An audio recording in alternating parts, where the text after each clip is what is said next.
ओम सच्चिदानंद रूपाय विष्णुत्पत्त्यादिहेतवे तापत्रय विनाशाय गोविंदाय नमो नमः। ओम कृष्णाय वासुदेवाय हरये परमात्मने प्रणतक्लेशनाशाय गोविंदाय नमो नमः। नमस्कार, स्वागत है आपका आचार्य वाणी में। मैं आचार्य डॉक्टर विक्रमादित्य आपके साथ हूँ और आज का विषय हमारा है कर्क राशि वालों के लिए ग्रह नक्षत्रों का योग सितंबर के अंतिम भाग में किस प्रकार का बनने वाला है। 24 तारीख का दिन परिवर्तन का दिन है और ये आपके लिए कहीं ना कहीं थोड़ी सी एंजाइटी बढ़ाता दिखाई देगा। अननेसेसरी खर्चों को में वृद्धि करने के योग बना सकता है। ऐसे में ध्यान रखिए, खर्चे तो हो नहीं है। ग्रह नक्षत्रों के दृष्टिकोण से साफ साफ दिखाई दे रहा है, खर्चों पर लगाम लगने में दिक्कत आने के योग बनते दिखाई दे रहे हैं। तो ऐसा करें, खर्चे होने ही हैं तो उसको पुण्य बढ़ाने में लगाएं।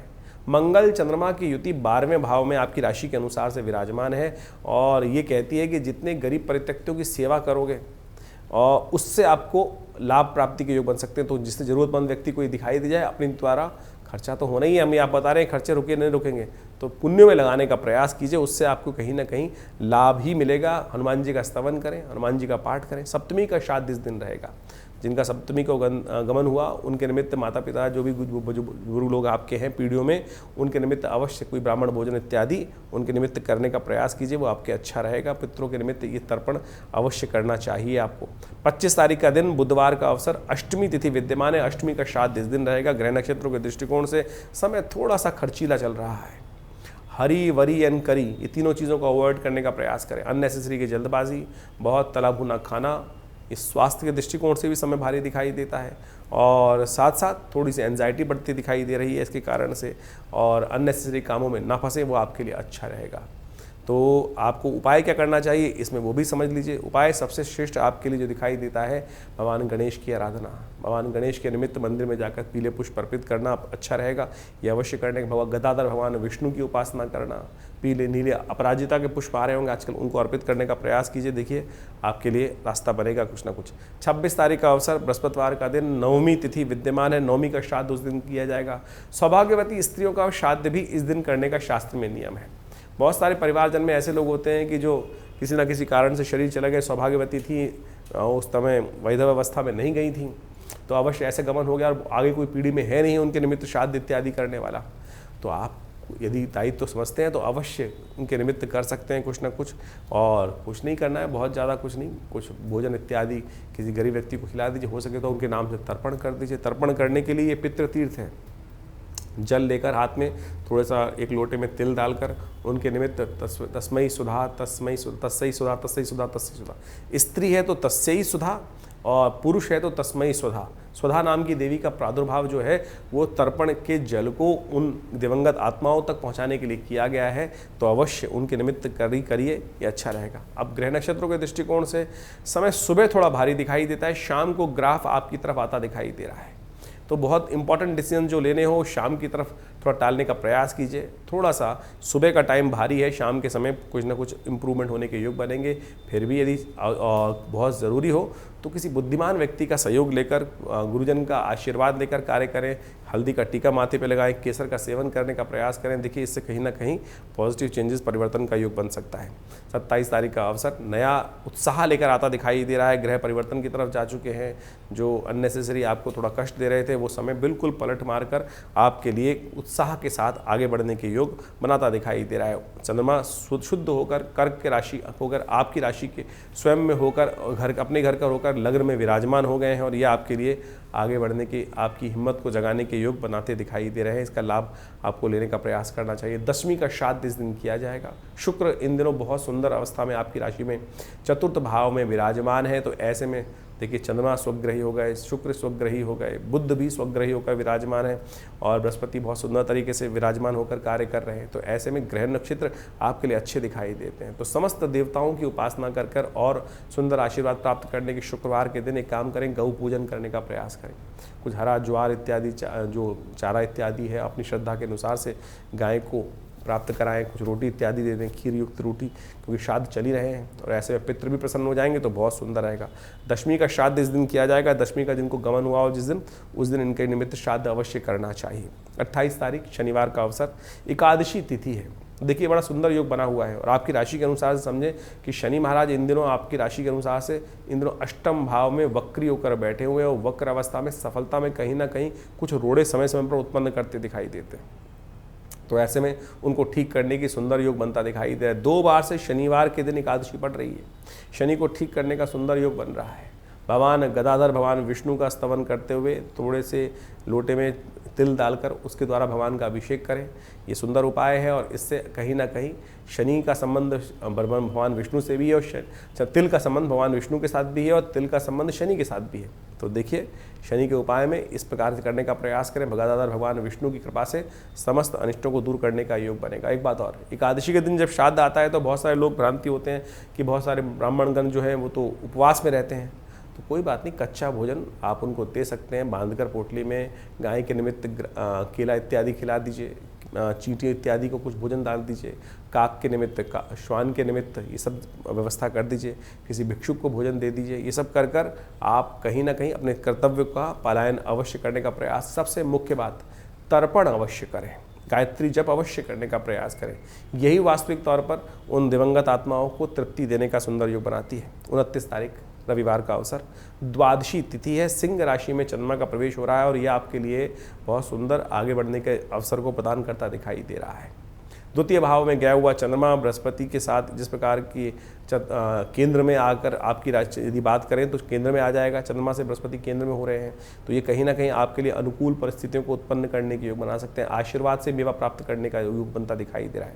माता पिता बड़े बुजुर्गों का जितना आशीर्वाद देकर काम करोगे ना कहीं आगे बढ़ने के अवसर बन जाएंगे। जिसमें भी आशीर्वाद ले लिया वो कल्याण का योग बना सकता है। सन्यासियों के निमित्त श्राद्ध करने की तिथि है द्वादशी के दिन। जो परिवार में कोई व्यक्ति घर को त्याग कर, परिवार को त्याग कर संन्यास धर्म अपना लेते हैं, उनके निमित्त इस दिन श्राद्ध करने का शास्त्र में नियम बताया गया है।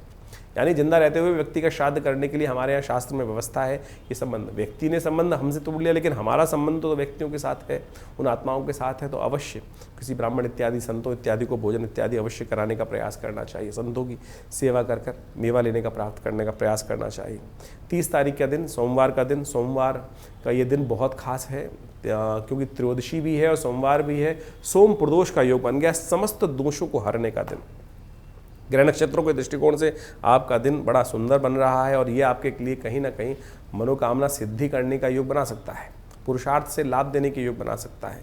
तो ऐसे में भगवान शंकर को भी प्रसन्न करें। शास्त्र में कहा गया है कि सोम प्रदोष के दिन भगवान शंकर पार्वती जी के साथ संसार का भ्रमण अवश्य करते हैं और जो उनका स्तवन करते हुए उनको मिल जाते हैं, उनकी मनोकामना सिद्धि के योग बन जाते हैं। तो सोमवार के दिन समस्त दोषों को हरने के लिए भगवान शंकर का अभिषेक अवश्य करें, कल्याण होगा। तो जैसा भी आपने सुना, पूरा सिलसिलेवार तरीके से आपकी राशियों में किस प्रकार का योगायोग बनता दिखाई दे रहा है। इसके साथ साथ हमने आपको विशेष तौर पर बताया श्राद्ध के बारे में। श्राद्ध भारतीय संस्कृति का एक ऐसा विषय है जिसको कहा जाता है श्रद्धा का समर्पण। श्राद्ध का नाम ही श्रद्धा के समर्पण से बना है और भारतीय सनातन संस्कृति का एक ऐसा अद्भुत विभाग है कि जिसको हम समझ लेते हैं कि मृत्यु एक जीवन का अंत है। देखिए, मृत्यु एक जीवन का चक्र है, जन्म मृत्यु। इस संसार में न तो जन्म का चक्र कभी समाप्त होता है, ना मृत्यु का चक्र कभी समाप्त होता है। पुनरअपि जन्मम पुनरअपि मरणम शास्त्र में कहा गया है और आदि शंकराचार्य जी ने इसको प्रतिपादित भी किया है कि हम बार बार जन्म लेते हैं और बार बार मृत्यु को प्राप्त होते हैं। तो इसलिए ये जो हम सोच के आते हैं कि एक बीज को डाला उसके बाद समाप्त हो गया बीज, उसके बाद जीवन की लीला समाप्त, उसके बाद कुछ नहीं, मृत्यु के बाद भी आगे बहुत कुछ है। पुनरअपि जन्मम, ये बात सैद्धांतिक तौर पर सत्य के रूप में शास्त्र में प्रतिपादित की गई है। श्राद्ध उसका वास्तविक तौर पर प्रमाण है, ज्योतिष उसका वास्तविक तौर पर प्रमाण है कि हम पुनर्जन्म में विश्वास करने वाले लोग वास्तविक तौर पर भारतीय संस्कृति का एक वैज्ञानिक स्वरूप है ज्योतिष। ज्योतिष के अंदर हम जब दशाओं को निकालते हैं, गतरक्ष सर्वक्ष इत्यादि नक्षत्र की कैलकुलेशन करते हैं तो उसके अंदर भुक्त भोग्य की व्यवस्था आती है कि कितनी दशा, कौन सी दशा नक्षत्र के किस अंश पे आपका जन्म हुआ है, किस वेला में आपका जन्म हुआ है, उसके अनुसार से उस नक्षत्र के अनुसार से कौन सी दशा में आपका जन्म हुआ, कितना भुक्त हो चुका था, कितना भोग्य बाकी है। यानी हम जब आप अपनी विंशोत्तरी दशा को देखेंगे अपनी जन्मपत्री के अंदर तो वहाँ लिखा होता है जैसे किसी की दशा में कौन सी दिशा में जन्म हुआ, तो कितना आप पूर्व जन्म में भोग चुके हैं और उसकी बैलेंस दशा जो है वो इस जन्म में आपको भोगने को मिलने वाली है। तो उसके हिसाब से पूरा यानी गतरक्ष सर्वक्ष निकाल कर आप सही समझ सकते हैं कि ये जीवन बार बार प्राप्त होने वाला है। तो उसी प्रकार से और पुनर्जन्म जो है वो इतनी जल्दी होता नहीं है, हमारे यहाँ शास्त्र में कहा गया है। बहुत सारे लोग भ्रांति के रूप में इस कथाओं को सुना देते हैं कि व्यक्ति की मृत्यु हुई, जीवन समाप्त हुआ और कुछ ही दिनों में उसका पुनर्जन्म प्राप्त हो गया। लेकिन शास्त्र प्रतिपादित करता है कि हर व्यक्ति को अपने, देखो 1 वर्ष तक तो आपको प्रेत योनि में ही रहना है जीवन समाप्त होने के बाद। जब तक आपकी उन्मासिक श्राद्ध पूरे नहीं हो जाएंगे, यानी 1 वर्ष तक, 1 वर्ष के बाद ही व्यक्ति प्रेत योनि से निकलकर पितृ योनि में जाता है, तो उस 1 वर्ष के अंदर तो प्रेत योनि होनी है, तो इतनी जल्दी पुनर्जन्म होना ही नहीं है। तो इस बात को हम समझें कि श्राद्ध किनको करना है किनको नहीं करना, ये तो भेद हो ही नहीं सकता। क्या स्त्री, क्या पुरुष, क्या छोटा, क्या बड़ा, हर कोई अपने दिवंगत आत्माओं की आत्म शांति के लिए श्राद्ध कर सकता है। जब हम श्राद्ध करते हैं तो वे देवताओं का श्राद्ध करते हैं, ऋषियों का श्राद्ध करते हैं। सप्त ऋषियों का श्राद्ध के साथ साथ हम ब्रह्मा, विष्णु, महेश इत्यादि समस्त ऋषिगण का भी श्राद्ध करते हैं, अवतर्पण इत्यादि करते हैं ना साथ में। तो इस बात को समझे, कोई भी किसी के निमित्त श्राद्ध कर सकता है। तो श्राद्ध इत्यादि श्रद्धा का समर्पण तो कहीं भी किया जा सकता है ना। तो आज बहुत सारे लोग कहते हैं कि भाई बड़े भाई कर लेंगे, छोटे भाई नहीं करेंगे, भाई कर लेंगे, स्त्रियां बहनें नहीं कर सकती। अरे कोई भी कर सकता है।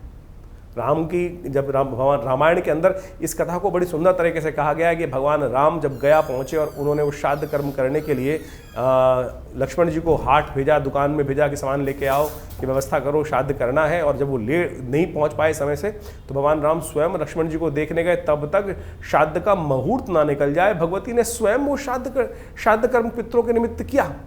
तो जब सीता जी कर सकती हैं श्राद्ध स्त्री होते हुए, तो आप ये किस बात भ्रांति में बसे हुए हैं कि नहीं केवल पुरुष ही श्राद्ध कर सकते। शास्त्र, भारतीय संस्कृति स्त्री पुरुष में कोई भेद नहीं मानता है। ये बात हमको अच्छे से समझ लेनी चाहिए। कुछ लोगों ने इनको अनेक प्रकार से उपस्थित करने का प्रयास किया। वो मति भ्रम हो सकता है, व्यक्तियों के ज्ञान के ऊपर समस्या हो सकता है। लेकिन जो मैं कथा में आपके समक्ष उपस्थित कर रहा था कि भगवान राम की अनुपस्थिति में भगवती सीता ने स्वयं पितृ इत्यादि यानी दशरथ इत्यादि जी का श्राद्ध करने के लिए गया में सुंदर व्यवस्था बनाई। तो आप भी कोई चिंता ना करें इस बात को, विशेष तौर पे हमें अपने पितरों के निमित्त श्राद्ध करना चाहिए। कई लोग ऐसा कह देते हैं गया का नाम आया है तो हम गया में जाके पिंड छुड़ाया है, उसके बाद आगे करने की आवश्यकता नहीं है।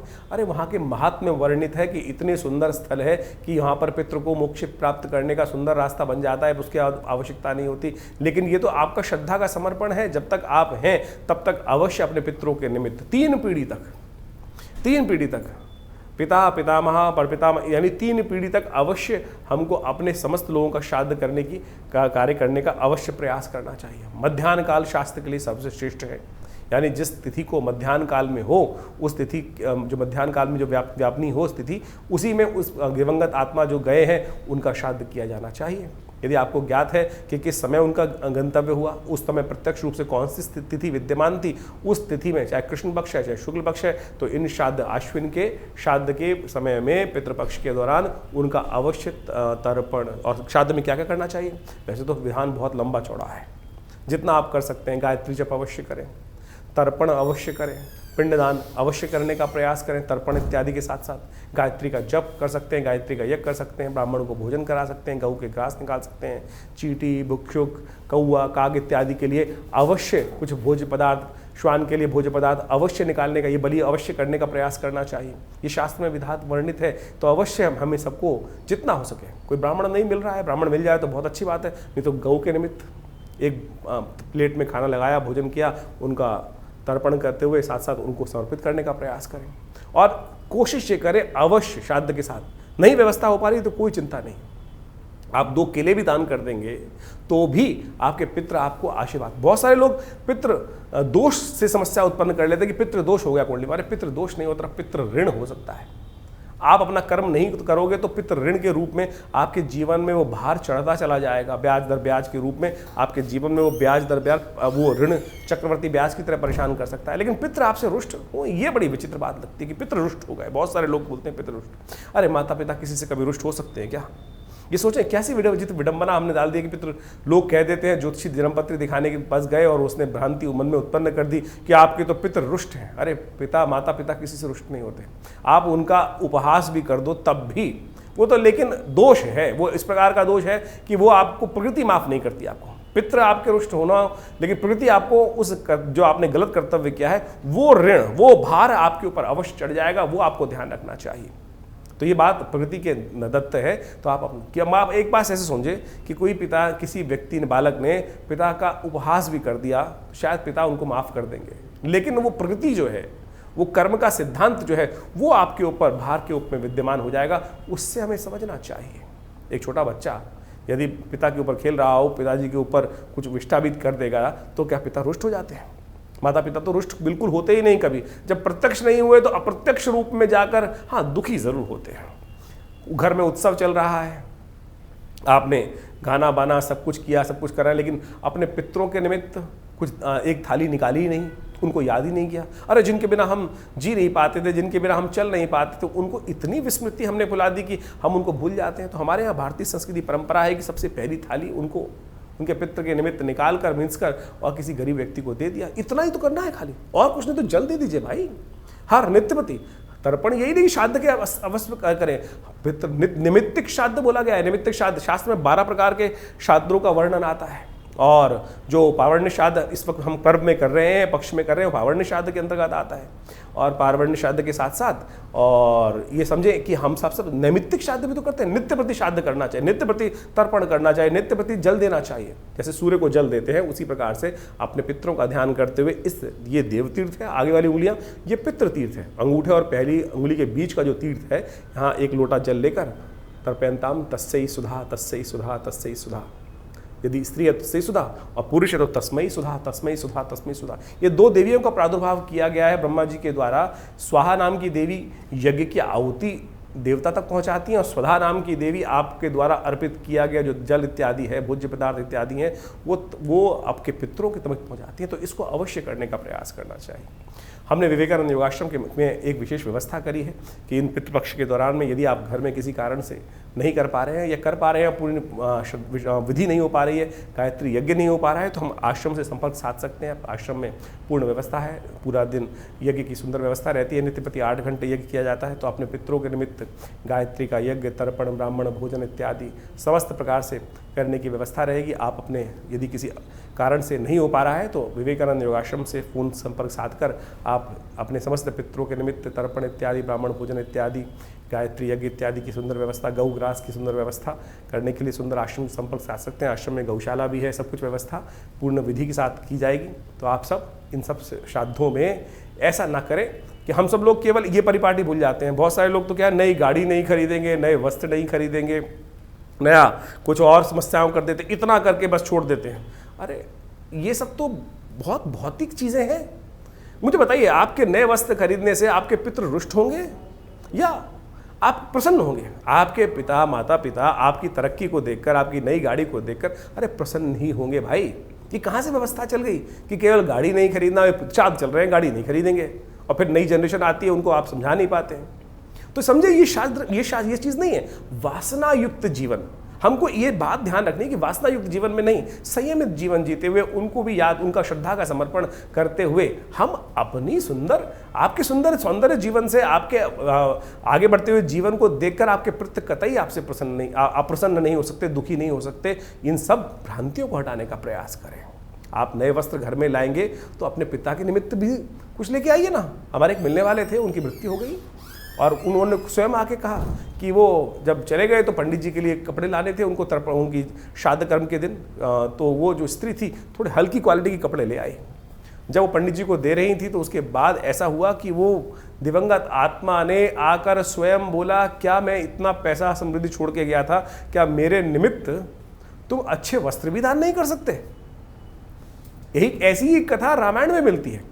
कहा जाता है कि भगवान राम जब अपने पिता के श्राद्ध करते हुए ब्राह्मण भोजन करा रहे थे तो भगवती को उन्होंने बाहर बुलाया। वनवास की स्थिति थी, भगवती नहीं आई बाहर, तो भगवान राम ने ब्राह्मण जी को भोजन कराने के बाद उसके बाद उनसे पूछा भगवती से कि आपको बुलाया, आप आई नहीं?